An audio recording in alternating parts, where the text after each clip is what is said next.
UP में तो कानून का इकबाल खत्म हो गया है और पुलिस वालों के सामने माफिया और मवालियों को गोली मार दी जाती है और बिहार में नेताओं के पेट में दर्द होने लगता है।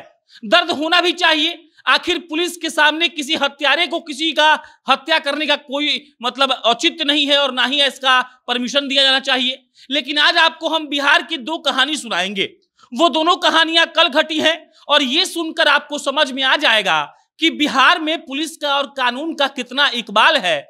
और जो तेजस्वी यादव एयरपोर्ट पर पहुंचते ही कानून के इकबाल की बात करने लगे थे, अतीक को जी कहकर संबोधित करने लगे थे, वो तेजस्वी यादव क्या इस बात पर जवाब देंगे कि बिहार में कानून का कितना इकबाल बचा हुआ है।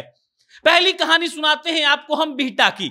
अब तक आपने सुन लिया होगा, खनन की एक महिला इंस्पेक्टर को बिहटा में बालू माफियाओं ने घेर लिया और सिर्फ महिला को ही नहीं बल्कि वहां पर मौजूद सारे पुलिस वालों को घेर कर, अधिकारियों को घेर कर, दौड़ा दौड़ा कर, मेरे एक साथी कह रहे थे कि रगेद रगेद कर पीटा गया। यहां पर कानून का कितना इकबाल है सोचकर देखिए। उत्तर प्रदेश की पुलिस के सामने किसी हत्यारे को गोली मार दिया गया और यहां पर बिहार पुलिस के अधिकारियों को बालू माफियाओं ने घेर कर रगेद रगेद कर पीट दिया। यह पहला कानून के इकबाल का उदाहरण था। अब दूसरा सुनिए। हम सबको पता है कि पूर्वी चंपारण यानी कि मोतिहारी में लमसम 32 लोगों की मौत शराब पीने से हो गई है। वहीं पर एक थाना पड़ता है जिसका नाम है ढाका थाना। ढाका थाना के एक इन्फॉर्मर है, पुलिस इन्फॉर्मर, जिसको स्पाई कहा जाता है, जिसको जासूस कहा जाता है। उनका नाम है शंभू पासवान। शंभू पासवान ढाका के शराब तस्करों को कहते हैं कि तुम लोग दारू पीना बेचना छोड़ दो और अगर बेचोगे तो तुम लोगों का इंफॉर्मेशन हम पुलिस को दे देंगे। शंभू पासवान को शराब तस्कर धमकी देते हैं और कहते हैं कि अगर तुमने ऐसा किया तो तुमको छोड़ेंगे नहीं, पकड़ लेंगे, बहुत मार मारेंगे। शंभू पासवान उनके बातों को बहुत हल्के में लेते हैं। शंभू पासवान को वो शराब तस्कर पहले इस बात की धमकी देते हैं कि ऐसा कुछ भी मत करना। और देखिए, शंभू पासवान के पास सोमवार को रात 2 बजे फोन आता है चौकीदार अब्दुल्ला का। वो कहता है कि शंभू सुनो, नेपाल से शराब की बड़ी खेप आ रही है।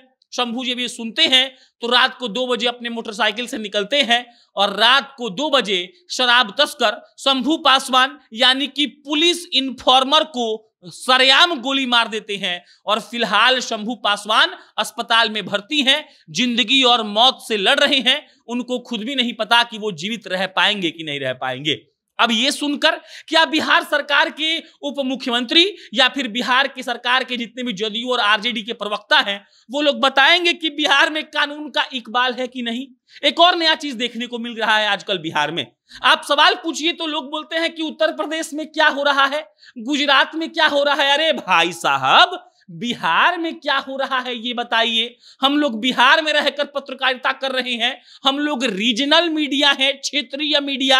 हम लोग उत्तर प्रदेश की बात भी करते हैं, कभी कभी गुजरात की भी कर लेते हैं, लेकिन मुख्य तौर पर हम लोग बिहार की बात करते हैं। अगर उत्तर प्रदेश में कानून का इकबाल खत्म हो गया है तो बताइए कि बिहार के किसी अधिकारी को आपके बालू माफिया दिन दहाड़े रगेद कर मार रहे हैं तो आपके यहां कानून का कितना इकबाल है?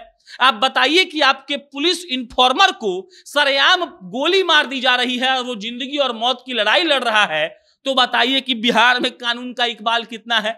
और यही सवाल अगर पूछ लिया जाए तो लोग आप पर इस बात का ठप्पा लगा देंगे कि आप तो फलना पार्टी के पत्रकार हैं, इसीलिए आप ये सवाल पूछ रहे हैं। लेकिन आप याद रखिए, इकबाल कानून का बिहार में ना था ना है। अगर होता तो 32 लोग दारू पीकर नहीं मरते, क्योंकि कानून है कि आपको पीना नहीं है और बेचना नहीं है। अगर इकबाल होता तो पुलिस के इन्फॉर्मर को सरेआम गोली नहीं मारी जाती और अगर कानून होता तो खनन की एक महिला अधिकारी को घेर कर पीटा नहीं जाता। और अभी अभी की खबर है कि बिहटा थाने को अरेस्टेड लोगों के परिजनों ने घेर लिया है और कह रहे हैं कि जिनको आपने पकड़ा है उसको छोड़ दीजिए, उन्होंने कुछ किया नहीं है। ये कानून का इकबाल है, याद रखिएगा। धन्यवाद।